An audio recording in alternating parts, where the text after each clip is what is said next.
Hello दोस्तों, केम course के YouTube channel में आपका स्वागत है। और आज के इस वीडियो लेक्चर में हम पढ़ने वाले हैं लिक्विड क्रिस्टल। अभी तक हमने लिक्विड स्टेट से हमारे दो लेक्चर हुए। उन दो लेक्चर में हमने लिक्विड का जनरल कैरेक्टरिस्टिक्स देखा और लिक्विड का हमने स्ट्रक्चर देखा। लिक्विड के स्ट्रक्चर में हमने देखा था कि लिक्विड का जो स्ट्रक्चर होता है इर्रेगुलर होता है और जो हमारे लिक्विड में कंस्टिट्यूएंट पार्टिकल्स का जो अरेंजमेंट होता है वो इरेगुलर रहता है, यानी कि उनमें कोई भी फिक्स अरेंजमेंट नहीं होता। गैसियस स्टेट और लिक्विड स्टेट दोनों में जो कंस्टिट्यूएंट पार्टिकल रहते हैं उनका अरेंजमेंट फिक्स नहीं होता है। चूंकि अब हम आज शुरू करने वाले हैं लिक्विड क्रिस्टल, तो लिक्विड क्रिस्टल में क्या होता है कि लिक्विड क्रिस्टल किसे कहते हैं, तो लिक्विड क्रिस्टल कहीं ना कहीं हमारे जो लिक्विड है, नॉर्मल लिक्विड होते हैं, एमोर्फस लिक्विड होते हैं, उनसे कहीं ना कहीं कुछ डिफरेंट रखता है। तो वो डिफरेंस क्या होते हैं, तो वो डिफरेंस जो लिक्विड क्रिस्टल जो रखता है हमारे एमोर्फस लिक्विड से, वो यही होता है कि जो लिक्विड क्रिस्टल होता है उसमें जो कंस्टिट्यूएंट पार्टिकल्स होते हैं या जिस जो लिक्विड क्रिस्टल्स को बनाते हैं, जो पार्टिकल्स जो लिक्विड क्रिस्टल को बनाते हैं, उनका जो अरेंजमेंट रहता है वो एमोर्फस लिक्विड की तरह ना होते हुए इनमें जो रहता है वो क्रिस्टल की तरह होता है। क्रिस्टल जो हमारी सॉलिड स्टेट आएगी उसमें हम क्रिस्टल्स के बारे में और डीपली पढ़ेंगे कि क्रिस्टल दो तरह के सॉलिड्स होते हैं, हमारे एमोर्फस सॉलिड्स और क्रिस्टलाइन सॉलिड। तो जो क्रिस्टलाइन सॉलिड्स होते हैं उनमें क्या रहता है कि जो कंस्टिट्यूएंट पार्टिकल्स रहता है उनका अरेंजमेंट जो रहता है वो फिक्स्ड रहता है। तो यहाँ पे हमारा जो लिक्विड है वो भी कुछ क्रिस्टलाइन सॉलिड की तरह बिहेव करता है, इसीलिए उसे हम क्या बोलते हैं, लिक्विड क्रिस्टल बोलते हैं। तो जो हमारा लिक्विड क्रिस्टल जो होता है वो हमारा कहीं ना कहीं वो हमारे क्रिस्टलाइन सॉलिड की तरह बिहेव करता है, इसीलिए उसे हम लिक्विड क्रिस्टल बोलते हैं। तो ऐसा लिक्विड जो क्रिस्टलाइन सॉलिड की तरह कंस्टिट्यूएंट पार्टिकल्स का अरेंजमेंट रखता हो उसे हम क्या बोलते हैं, लिक्विड क्रिस्टल। यानी कि which liquid have regular arrangement of constituent particles like crystalline solid are called liquid crystal. अब बात आती है कि लिक्विड क्रिस्टल्स बनते कैसे हैं। तो क्या होता है कि कुछ क्रिस्टलाइन सॉलिड्स, और वो भी कौन से क्रिस्टलाइन सॉलिड, जिनके पास में लॉन्ग चेन मॉलिक्यूल्स हो, लॉन्ग चेन मॉलिक्यूल्स वाले कुछ क्रिस्टलाइन सॉलिड ऐसा बिहेव करते हैं जब हम उन्हें हीट देते हैं या उन्हें हम मेल्ट करते हैं तो वो डायरेक्ट क्लियर लिक्विड या एमोर्फस लिक्विड ना देते हुए एक बीच की एक मीजो स्टेट देते हैं या बीच की एक इंटरमीडिएट स्टेट हमें देते हैं, जो कि इंटरमीडिएट स्टेट जो रहती है वो किस तरह से रहती है, हेजी लिक्विड रहती है या टर्बिड लिक्विड की तरह रहती है या मिल्की लिक्विड की तरह गाढ़ी रहती है, जिसमें कंस्टिट्यूएंट पार्टिकल्स का जो अरेंजमेंट जो रहता है वो कहीं ना कहीं क्रिस्टलाइन सॉलिड की तरह रहता है। यानी कि जो कि दिखने में तो हमारी लिक्विड की तरह रहती है, लेकिन उनमें जो कंस्टिट्यूएंट पार्टिकल्स का जो अरेंजमेंट रहता है वो कहीं ना कहीं क्रिस्टलाइन सॉलिड की तरह रहता है। तो यानी कि एक ऐसी जब कुछ क्रिस्टलाइन सॉलिड को जब हम हीट देते हैं या उन्हें हम मेल्ट करते हैं तो एक हमें ऐसी स्टेट मिल जाती है जो कि क्रिस्टलाइन सॉलिड और क्लियर लिक्विड या एमोर्फस लिक्विड दोनों की तरह बिहेव करती है, तो उसे हम क्या बोलते हैं, लिक्विड क्रिस्टल बोलते हैं। तो जब कुछ क्रिस्टलाइन सॉलिड्स को जब हम हीट देते हैं तो हमें एक इंटरमीडिएट स्टेट मिलती है और इस इंटरमीडिएट स्टेट का जो रहती है उसे ही हम लिक्विड क्रिस्टल बोलते हैं। और अगेन फर्दर इसे हम जब और हीट देते हैं तो ये हमें क्लियर लिक्विड या एमोर्फस लिक्विड देते हैं। अगर हम इसके एग्जांपल की बात करें तो इसमें कुछ एग्जांपल है जिसमें हमारा पेरा एजोक्सी एनिसोल है, दूसरा एग्जांपल हमारा पेरा एजोक्सीफिनाटोल है और तीसरा एग्जांपल हमारा कोलेस्टेराइल बेंजोएट है। तो ये था हमारा लिक्विड क्रिस्टल। इसके बाद अगर लिक्विड क्रिस्टल के क्लासिफिकेशन की बात करें तो लिक्विड क्रिस्टल जो होते हैं उनको हम उनके टेम्परेचर के बिहाव पर या उनके स्ट्रक्चर के बिहाव पर या हम कहें कि उनका जो कंसंट्रेशन है उसके बिहाव पर जनरली 4 कैटेगरीज में डिवाइड करते हैं। तो नंबर 1 पे जो हमारी कैटेगरी आती है वो थर्मोट्रोपिक लिक्विड क्रिस्टल्स होती है। थर्मोट्रोपिक जैसा कि नाम से स्पष्ट है, जो कि ऐसे लिक्विड क्रिस्टल जो कि टेम्परेचर पर डिपेंड करते हो, जो कि टेम्परेचर पर निर्भर करते हो, उन्हें हम क्या बोलेंगे,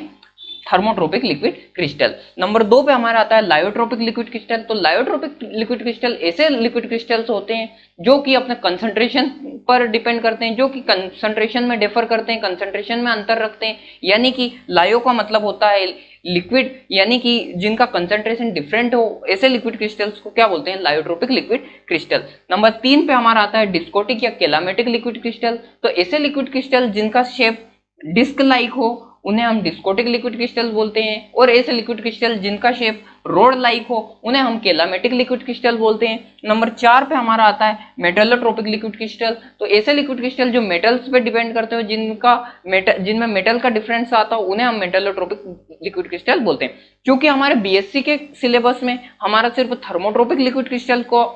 क्रिस्टल्स हैं, इसलिए हम डिटेल्स में थर्मोट्रोपिक लिक्विड क्रिस्टल्स को पढ़ेंगे। तो जो थर्मोट्रोपिक लिक्विड क्रिस्टल्स है उसे फर्दर सब डिवाइड किया गया है 3 कैटेगरीज में, 3 तरह के होते हैं। तो जब जो थर्मोट्रोपिक लिक्विड क्रिस्टल्स में हमारा नंबर 1 पे जो आता है स्मेटिक टाइप आता है, नंबर 2 पे जो हमारा आता है वो नेमेटिक टाइप आता है, और नंबर 3 पे हमारा आता है वो कोलेस्टेरिक टाइप आता है। तो अब अगर हम बात करें कि जो हमारा थर्मोट्रोपिक लिक्विड क्रिस्टल्स रहते हैं उनको जो हमने सब डिवाइड किया था 3 कैटेगरीज में, जो स्मेटिक टाइप, नेमेटिक टाइप और कोलेस्टेरिक टाइप है, उनको अगर हम डिटेल में समझने की कोशिश करें तो हमारा जो स्मेटिक जो वर्ड आया है वो ग्रीक वर्ड के स्मेटिकस से आया है, जिसका मीनिंग होता है सोप लाइक या स्लीपरी इन नेचर। तो ये जो लिक्विड क्रिस्टल्स रहते हैं ये सोप, आप जब किसी भी साबुन को गीली सरफेस पर रखते हैं तो उसके नीचे जो चिकना विस्कस जो लिक्विड मिलता है आपको, एक विस्कस लिक्विड का जो फॉर्म मिलता है, उसी लिक्विड क्रिस्टल को हम क्या बोलते हैं, उसी लिक्विड क्रिस्टल को हम स्मेटिक टाइप का लिक्विड क्रिस्टल बोलते हैं। तो स्मेटिक टाइप का जो लिक्विड क्रिस्टल्स रहता है उसमें जो मॉलिक्यूल्स या कंस्टिट्यूएंट पार्टिकल्स का जो अरेंजमेंट रहता है वो लॉन्ग एक्सिस पर और पैरेलल दोनों एक्सिस पर सेम अरेंजमेंट रहता है, यानी कि रेगुलर अरेंजमेंट रहता है, जिसे आप डायग्राम में देख सकते हैं कि जो स्मेटिक टाइप का लिक्विड क्रिस्टल रहता है उसमें जो लॉन्ग एक्सिस पे जो ओरिएंटेशन रहता है वो, और उसका जो पैरेलल पे जो ओरिएंटेशन रहता है वो सेम रहता है, यानी रेगुलर अरेंजमेंट में रहता है। यानी कि हम बोल सकते हैं कि जो स्मेटिक टाइप का लिक्विड क्रिस्टल्स रहता है उसमें जो मॉलिक्यूल्स का अरेंजमेंट रहता है वो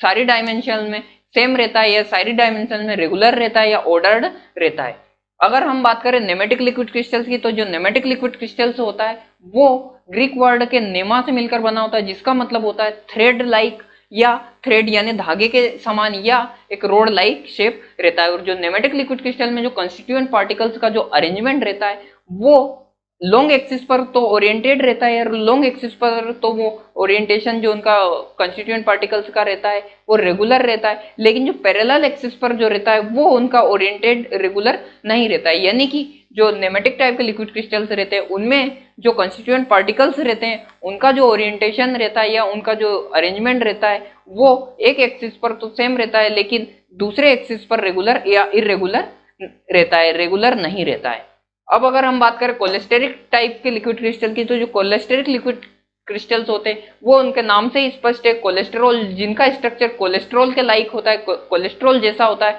उन लिक्विड क्रिस्टल्स को हम क्या बोलते हैं, उन लिक्विड क्रिस्टल्स को हम बोलते हैं कोलेस्टेरिक टाइप के लिक्विड क्रिस्टल। और कोलेस्ट्रॉल में जो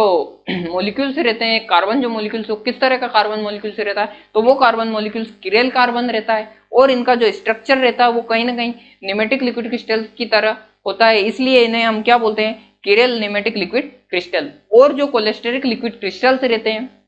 वो लेयर फॉर्म में रहते हैं, इसलिए इन्हें लेयर्ड लिक्विड क्रिस्टल भी बोलते हैं। और इनमें हर लेयर में जो मॉलिक्यूल्स या कंस्टिट्यूएंट पार्टिकल्स का जो अरेंजमेंट रहता है वो हर लेयर में अलग अलग रहता है, जैसा कि आप यहाँ डायग्राम में देख सकते हैं कि इसमें आप देखें तो स्ट्रेट, फर्स्ट लेयर में स्ट्रेट अरेंजमेंट है कंस्टिट्यूएंट पार्टिकल का, जबकि दूसरे लेयर में जो है वो लेफ्ट ओरिएंटेड है ये, जबकि थर्ड लेयर में राइट साइड में ओरिएंटेटेड रहते हैं। तो ये हमारे जो कोलेस्टेरिक लिक्विड क्रिस्टल्स रहते हैं ये हर लेयर में इनके जो कंस्टिट्यूएंट पार्टिकल्स रहते हैं उनका जो ओरिएंटेशन रहता है वो डिफरेंट रहता है, जबकि हमारे स्मेटिक टाइप के लिक्विड क्रिस्टल्स में एक ही तरह का ओरिएंटेशन रहता है। अगर ये सारे मॉलिक्यूल्स स्ट्रेट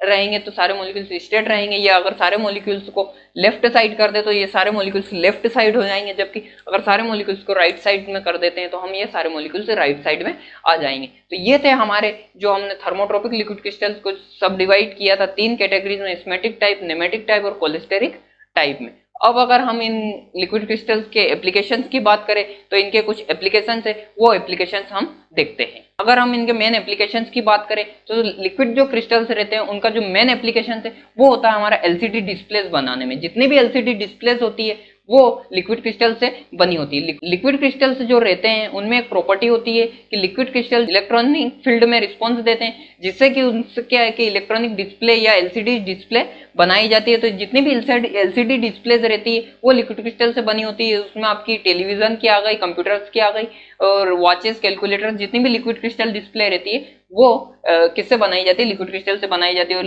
एलसीडी का मतलब भी होता है लिक्विड क्रिस्टल डिस्प्ले। अब अगर हम बात करें इसके अगले एप्लीकेशन की, तो अगला एप्लीकेशन इसका होता है thermosensitive property of liquid crystals indicate blockage in when infections and tumours. तो जो हमारे लिक्विड क्रिस्टल्स रहते हैं वो टेम्परेचर में वो अपना कलर चेंज करते हैं, जिससे क्या रहता है कि वो टेम्परेचर कहीं भी अगर टेम्परेचर डिफरेंस आता है तो उनमें कलर चेंज को इंडिकेट करते हैं, जिससे कहीं भी अगर हम हमारे शरीर में कहीं भी ब्लॉकेज है, किसी भी वेन में ब्लॉकेज है या बॉडी में कहीं भी ट्यूमर्स हैं या इन्फेक्शन हुआ है, तो अगर हम उन्हें वहाँ इंजेक्ट करते हैं उन लिक्विड क्रिस्टल्स को, तो वो जिस भी जगह पे आपको ट्यूमर है या ब्लॉकेज है वहां पे वो अपना रंग या कलर चेंज करके इंडिकेट कर सकते हैं। हम उन्हें पहचान सकते हैं कि इस जगह पे आपका ब्लॉकेज है या इस जगह पे आपका ट्यूमर है या आपकी बॉडी में यहाँ पे इन्फेक्शन हुआ है। और जो लिक्विड क्रिस्टल्स रहते हैं वो टेम्परेचर सेंसर होने की वजह से थर्मामीटर्स बनाने में भी इनका उपयोग किया जाता है। जो थर्मामीटर्स रहते हैं वो भी आपके लिक्विड क्रिस्टल्स के बनते हैं। इसके बाद में अगर हम बात करें इसके अगले एप्लीकेशन की, तो जो लिक्विड क्रिस्टल्स रहते हैं वो जो क्रोमेटोग्राफी रहती है, जो क्रोमेटोग्राफी का जब आप एक्सपेरिमेंट करते हो, क्रोमेटोग्राफी में जब आप क्रोमेटोग्राफी पेपर को उसमें डुबाते हो, तो जो सोल्वेंट रहता है वो भी लिक्विड क्रिस्टल्स का सोल्वेंट रहता है। तो जो लिक्विड क्रिस्टल्स रहता है क्रोमेटोग्राफी में भी एज ए सोल्वेंट यूज किया जाता है। तो ये थे हमने लिक्विड क्रिस्टल्स पढ़ा। इसमें लिक्विड क्रिस्टल्स में हमने देखा कि लिक्विड क्रिस्टल्स हमारे क्या होते हैं कि जब कुछ सॉलिड्स को हम हीट देते हैं तो वो डायरेक्ट एमोर्फस लिक्विड या क्लियर लिक्विड में न बदलते हुए एक मीजो स्टेट या मीजोमॉर्फिक स्टेट से होते हुए या इंटरमीडिएट स्टेट से होते हुए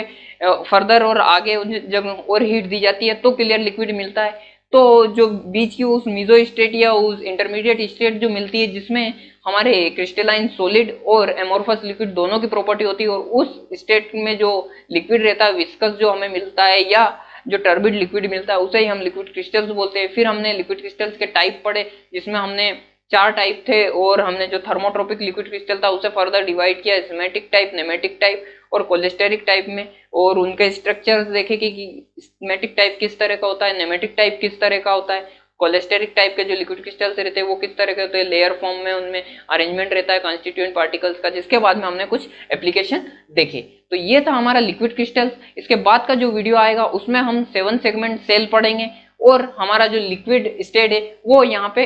इसके जो अगले वीडियो उसमें खत्म हो जाएगा। इसके बाद में हम सॉलिड स्टेट शुरू करेंगे।